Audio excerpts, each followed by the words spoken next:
Hello viewers, आज के episode में आपका स्वागत है। चलिए पहले पिछला अभ्यास प्रश्न देखते हैं। विश्व प्रवासी पक्षी दिवस 2023 के संबंध में निम्नलिखित कथनों पर विचार कीजिए। पहला कथन, ये हर साल 12 मई को मनाया जाता है। और दूसरा कथन, इस वर्ष की थीम जल और प्रवासी पक्षियों के लिए इसका महत्व है। आपको बताना था कि इनमें से कौन सा या कौन से कथन सही है सही है। ए केवल एक, बी केवल दो, सी एक और दो दोनों, या फिर डी ना तो एक और ना ही दो। तो इसका सही जवाब था ऑप्शन बी केवल दो। हाल ही में विश्व प्रवासी पक्षी दिवस 2023 मनाया गया। आपको बता दें कि विश्व प्रवासी पक्षी दिवस मई और अक्टूबर में दूसरे शनिवार को मनाया जाता है, इसलिए कथन एक सही नहीं है। इस वर्ष ये 13 मई को मनाया गया। ये प्रवासी पक्षियों और उनके आवासों के संरक्षण की आवश्यकता पर प्रकाश डालने वाला एक वार्षिक जागरूकता अभियान है।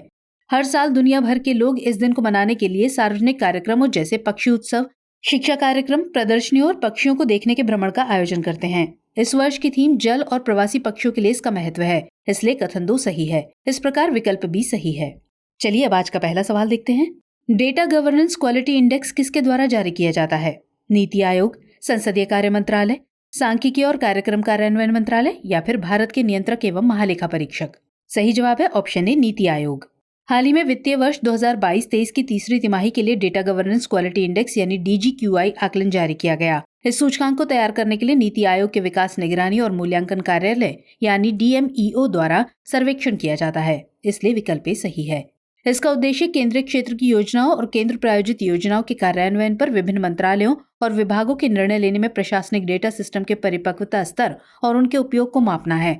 इस इंडेक्स के मूल्यांकन में डेटा जनरेशन, डेटा गुणवत्ता, प्रौद्योगिकी का उपयोग, डेटा विश्लेषण, उपयोग एवं प्रसार, डेटा सुरक्षा तथा मानव संसाधन क्षमता और केस स्टडी सहित 6 प्रमुख विषय शामिल हैं। चलिए अगला प्रश्न देखते हैं। मिशन डेफ स्पेस के संदर्भ में निम्नलिखित कथनों पर विचार कीजिए। 1. यह अंतरिक्ष क्षेत्र में तीनों सेनाओं के लिए अभिनव समाधान विकसित करने का एक महत्वाकांक्षी प्रयास है। और 2. इसे अक्टूबर 2022 में लॉन्च किया गया था। आपको बताना है कि इनमें से कौन सा या कौन से कथन सही है या सही है। ए केवल एक, बी केवल दो, सी एक और दो दोनों, या फिर डी ना तो एक और ना ही दो। तो इसका सही जवाब है ऑप्शन सी, एक और दो दोनों। हाल ही में रक्षा मंत्रालय की एक प्रमुख पहल इनोवेशन फॉर डिफेंस एक्सीलेंस यानी IDEX ने अपने 250वें अनुबंध पर हस्ताक्षर के साथ एक मील का पत्थर पार कर लिया है। इन अनुबंधों पर मिशन डेफ स्पेस के तहत हस्ताक्षर किए गए हैं।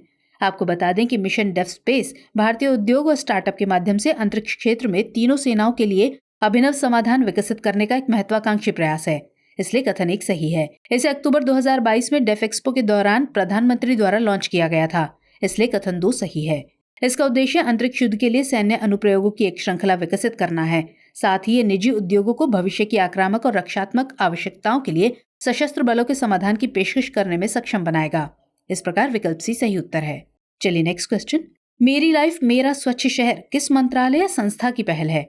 सामाजिक न्याय और अधिकारिता मंत्रालय, आवासन और शहरी कार्य मंत्रालय, पेयजल और स्वच्छता मंत्रालय, या फिर नीति आयोग। तो इसका उत्तर होगा ऑप्शन बी, आवासन और शहरी कार्य मंत्रालय। हाल ही में आवासन और शहरी कार्य मंत्रालय ने मेरी लाइफ मेरा स्वच्छ शहर अभियान शुरू किया है, इसलिए विकल्प बी सही है। इसे अपशिष्ट प्रबंधन के 3 R यानी रिड्यूस, रीयूज और रिसाइकल को चैंपियन बनाने के लिए लॉन्च किया गया है। 3 R वेस्ट टू वेल्थ की बैकबोन है और इसने कई शिल्पकारों, रिसाइकलरों, स्वयं सहायता समूहों, उद्यमियों, स्टार्टअप्स आदि को कचरे को कई उत्पादों में रिसाइकल करने में सशक्त बनाया है। इस राष्ट्रव्यापी अभियान का उद्देश्य शहरों में वन स्टॉप संग्रह केंद्र स्थापित करना है, ताकि कपड़े, जूते, पुरानी किताबें, खिलौने और इस्तेमाल किए गए प्लास्टिक का पुनः उपयोग या पुनर्नवीनीकरण किया जा सके। संग्रह के बाद इन वस्तुओं को विभिन्न हितधारकों को पुनः उपयोग के लिए नवीनीकृत करने या नए उत्पादों में बनाने के लिए दिया जाएगा। चलिए अगला सवाल देखते हैं। निम्नलिखित में से कौन ब्रह्मपुत्र नदी के बाएं किनारे की सहायक नदियां हैं? 1 लोहित, 2 दिबांग, 3 बूढ़ी दिहिंग और 4 सुबनसिरी। यहाँ दिए गए कोड का इस्तेमाल करके आपको सही उत्तर चुनना है। ऑप्शंस हैं ए केवल 3 और 4, बी केवल 2 और 4, सी केवल 1 और 2, या फिर डी केवल 1, 2 और 3। सही जवाब है ऑप्शन डी, केवल 1, 2 और 3। हाल ही में केंद्रीय विद्युत और भारी उद्योग राज्य मंत्री ने Subansiri lower hydro electric project का दौरा किया। Subansiri lower hydro electric project Subansiri नदी पर एक रन ऑफ रिवर योजना है। आपको बता दें कि सुबनसिरी ब्रह्मपुत्र की एक सहायक नदी है। ब्रह्मपुत्र नदी पूर्वोत्तर भारत में बहने वाली एक प्रमुख नदी है। ये 5300 मीटर की ऊंचाई पर हिमालय की कैलाश पर्वतमाला से निकलती है। तिब्बत से बहने के बाद ये अरुणाचल प्रदेश में प्रवेश करती है और बंगाल की खाड़ी में शामिल होने से पहले असम और बांग्लादेश से बहती है। दिबांग, लोहित, बूढ़ी दिहिंग, धनसिरी, कलंग इसके बाएं तट पर मिलने वाली प्रमुख सहायक नदियां हैं, जबकि सुबनसिरी, कामेंग, मानस और संकोश दाहिने तट पर मिलने वाली प्रमुख नदियां हैं। इसलिए विकल्प डी सही उत्तर है। अगला प्रश्न, अंतर्राष्ट्रीय धार्मिक स्वतंत्रता रिपोर्ट 2022 किसके द्वारा जारी की गई?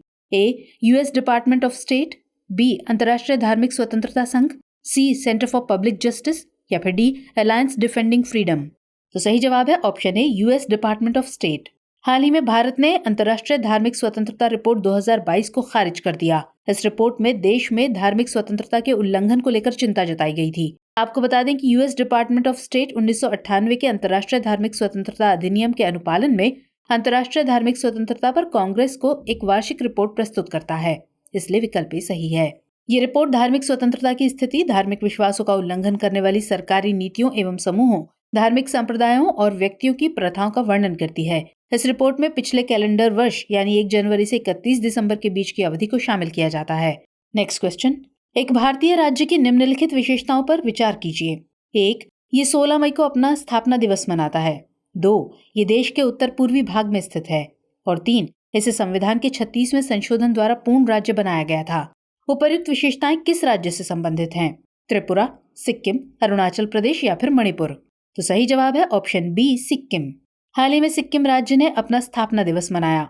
आपको बता दें कि सिक्किम भारत के साथ अपने एकीकरण और देश में 22वें राज्य के रूप में उभरने को स्वीकार करने के लिए 16 मई को अपना स्थापना दिवस मनाता है। 17वीं शताब्दी में नामग्याल वंश ने देश के उत्तर पूर्वी भाग में सिक्किम राज्य का गठन किया। हालांकि 1890 में ये ब्रिटिश शासन के अधीन आ गया।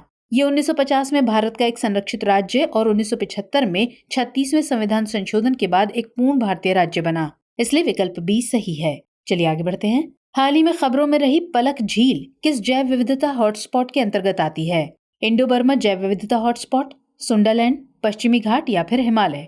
तो इसका उत्तर होगा ऑप्शन ए, इंडो बर्मा जैव विविधता हॉटस्पॉट। हाल ही में पर्यावरण, वन और जलवायु परिवर्तन मंत्रालय द्वारा पलक झील के किनारे एक नेचर वॉक का आयोजन किया गया। पलक झील मिजोरम राज्य की सबसे बड़ी प्राकृतिक झील है। ये झील जैव विविधता से समृद्ध है और इंडो बर्मा जैव विविधता हॉटस्पॉट के अंतर्गत आती है, इसलिए विकल्प ए सही है। आपको बता दें कि जैव विविधता हॉटस्पॉट हजारों अपूर्णीय प्रजातियों का घर है जो कई तरह के खतरों का सामना कर रही हैं। वर्तमान में 36 मान्यता प्राप्त जैव विविधता हॉटस्पॉट हैं जो पृथ्वी के सबसे जैविक रूप से समृद्ध लेकिन संकटग्रस्त स्थलीय क्षेत्र हैं। जैव विविधता हॉटस्पॉट के रूप में अर्हता प्राप्त करने के लिए एक क्षेत्र को 2 सख्त मानदंडों को पूरा करना होता है। पहला, यहाँ पृथ्वी पर कहीं और पाए जाने वाले संवहनी पौधों की कम से कम 1500 प्रजातियां होनी चाहिए। और दूसरा, इन्होंने अपनी प्राथमिक देशी वनस्पति का कम से कम 70% खो दिया है। चलिए अगला सवाल। कभी कभी समाचारों में देखे जाने वाले लिबोर के संबंध में निम्नलिखित कथनों पर विचार कीजिए।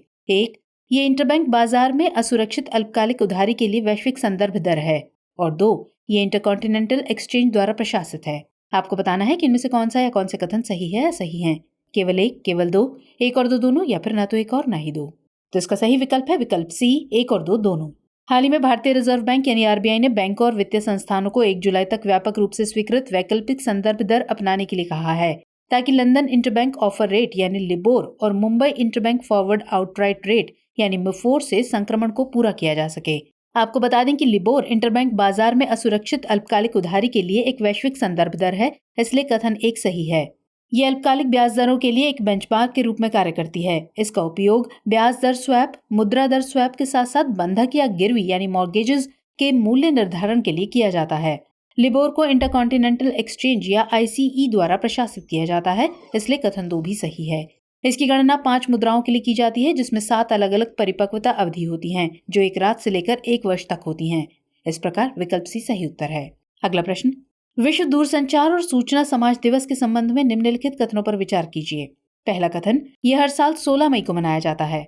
और दूसरा कथन, इस वर्ष इसकी theme empowering the least developed countries through information and communication technologies है। आपको बताना है कि इनमें से कौन सा या कौन से कथन सही है या सही है। केवल 1, केवल 2, 1 और 2 दोनों, या फिर ना तो 1 और ना ही 2। तो इसका सही उत्तर होगा ऑप्शन बी, केवल 2। आज दुनिया भर में विश्व दूरसंचार और सूचना समाज दिवस यानी WTISD मनाया गया।